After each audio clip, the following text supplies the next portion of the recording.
श्री कृष्ण कहते हैं, मनुष्य का जीवन केवल उसके कर्मों पर चलता है। जैसा कर्म होता है वैसा उसका जीवन होता है।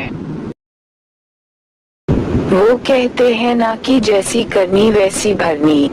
इंसान जैसा काम करता है उसे उसका फल भी वैसा ही मिलता है। अगर आपने अच्छे कर्म किए होंगे तो आपको उसका अच्छा फल मिलेगा, और आपने बुरे कर्म किए होंगे तो आपको उसका बुरा फल मिलेगा। अगर किसी के साथ कुछ बुरा होता है तो लोग कहते हैं कि इसने पिछले जन्म में जरूर कुछ बुरा किया होगा, इसलिए ही उसके साथ ऐसा बुरा हुआ। और अगर किसी के साथ कुछ अच्छा होता है तो लोग कहते हैं कि इसने पिछले जन्म में जरूर कुछ अच्छा काम किया होगा, इसलिए ही इसके साथ आज ये अच्छा हुआ।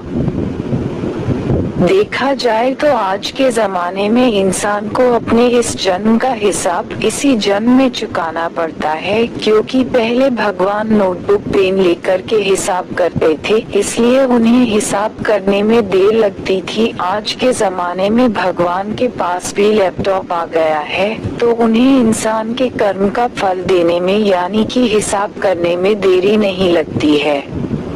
आज की ये कहानी भी उसी के बारे में है।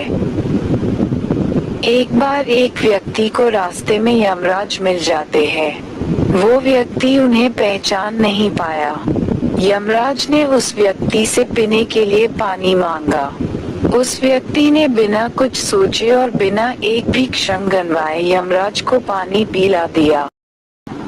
पानी पीने के बाद यमराज ने उस व्यक्ति को बता दिया कि वो उसके प्राण लेने के लिए आए हैं, किंतु उस व्यक्ति ने यमराज की प्यास बुझाई है, इसलिए वो उन्हें अपनी किस्मत बदलने का एक मौका देते हैं। इतना बोलने के बाद यमराज ने उस व्यक्ति के हाथ में एक डायरी दे दी और उस व्यक्ति से कहा कि तुम्हारे पास 10 मिनट का समय है। इस डायरी में तुम जो भी लिखोगे वही सच में हो जाएगा, लेकिन ध्यान रखना कि तुम्हारे पास केवल 10 मिनट ही है।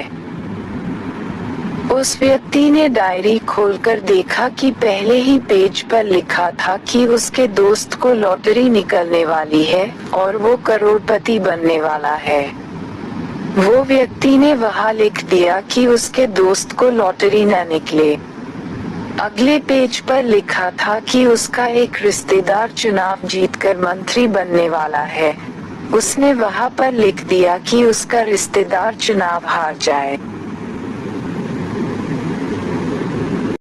इसी तरह वो पेज पलटता रहा और अंत में उसे अपना पेज दिखाई दिया।